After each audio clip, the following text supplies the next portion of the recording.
Pak, dalam pembelajaran di modul 3 dan 1 itu kan guru penggerak, di situ ada materi tentang dilema etika, yaitu situasi yang terjadi ketika seseorang harus memilih antara dua pilihan, di mana kedua pilihan itu secara moral itu benar tetapi bertentangan. Nah, hari ini saya ingin mewawancarai Bapak. Bersedia ya Pak? Selama ini bagaimana Anda dapat mengidentifikasi kasus-kasus yang merupakan dilema etika atau juga moral? Terima kasih. Sebagai seorang pemimpin di instansi pendidikan, pasti akan beragam kasus yang akan dihadapi, baik itu harus yang keduanya benar tetapi saling bertentangan, yang dikenal sebagai dilema etika, ataupun kasus yang salah satunya benar dan yang lainnya salah. Kedua kasus tersebut harus dapat diidentifikasi yang mana dari kedua kasus tersebut adalah dengan memahami masing-masing kasus. Tentu saja untuk memahami kasus-kasus tersebut saya harus berkomunikasi dengan pihak-pihak terlibat. Setelah permasalahan sudah dipahami, maka saya perlu melakukan beberapa hal untuk bisa memetakan apakah kasus tersebut merupakan kebutuhan moral atau dilema etika. Untuk itu dilakukan dibuatkan daftar pertanyaan identifikasi kasus. Saat sebuah kasus merupakan dilema etika jika kedua masalah yang berbenturan tersebut tidak melanggar hukum dan norma-norma negara. Jika kasus yang diidentifikasi lolos dari syarat tersebut, maka dipastikan itu adalah kasus dilema etika. Dan sebaliknya, jika syarat di atas tidak terpenuhi, maka itu adalah kasus kebutuhan moral. Iya, Pak. Terus Pak Kasih selama ini bagaimana Anda menjalankan pengambilan keputusan di sekolah Anda, terutama untuk kasus-kasus di mana ada dua kepentingan yang sama-sama benar dan sama-sama mengandung nilai kebajikan? Untuk kasus dilema etika, saya akan mempertimbangkan kedua sama-sama benar tersebut membenturkan faktor apa atau pihak mana.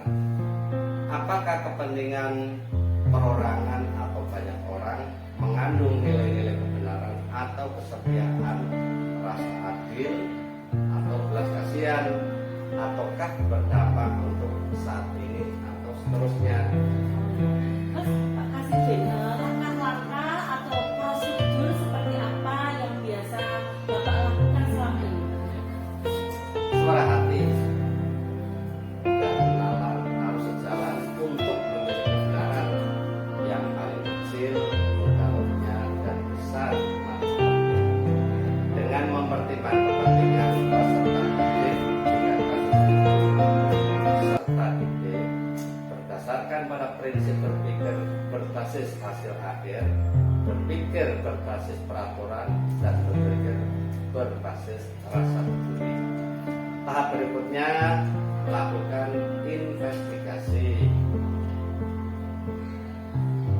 dengan memeriksa kembali fakta-fakta dan temuan awal, lalu buatlah keputusan, lalu keputusan kembali hingga keyakinan kebenaran itu ada dan dapat dipertanggungjawabkan. Terus Pak Kasih, hal apa saja yang selama ini Bapak anggap efektif dalam pengambilan keputusan pada kasus-kasus dilema etika?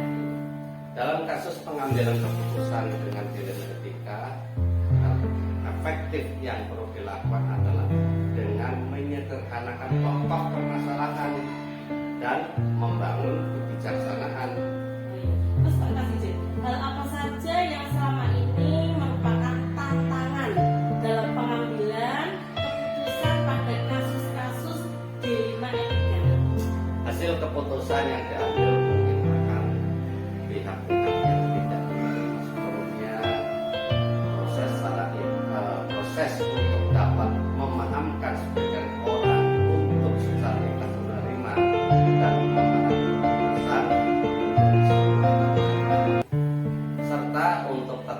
istiqomah dalam menjalankan keputusan yang sudah disepakati.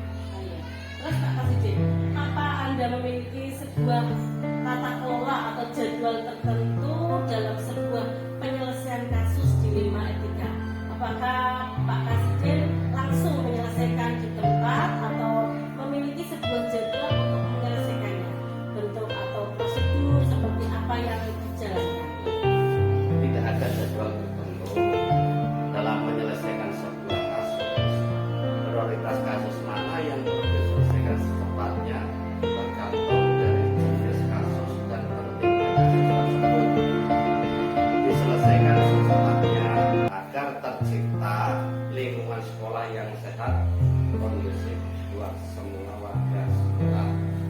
Terus adakah seseorang atau faktor-faktor apa yang selama ini mempermudah atau membantu Pak Kasih dalam pengambilan keputusan dalam kasus-kasus dilema etika, Pak? Komunikasi yang baik dengan semua warga sekolah, pengolahan emosi yang baik, dan pemahaman tentang teori pengambilan keputusan sebagai seorang pemimpin menjadi faktor yang mudah dan membantu pengambilan keputusan. Terus dari semua hal yang telah disampaikan ya Pak, terus pembelajaran apa yang Pak Kasih petik dari pengalaman Pak Kasih dalam mengambil keputusan dilema etika? Dalam mengambil sebuah keputusan,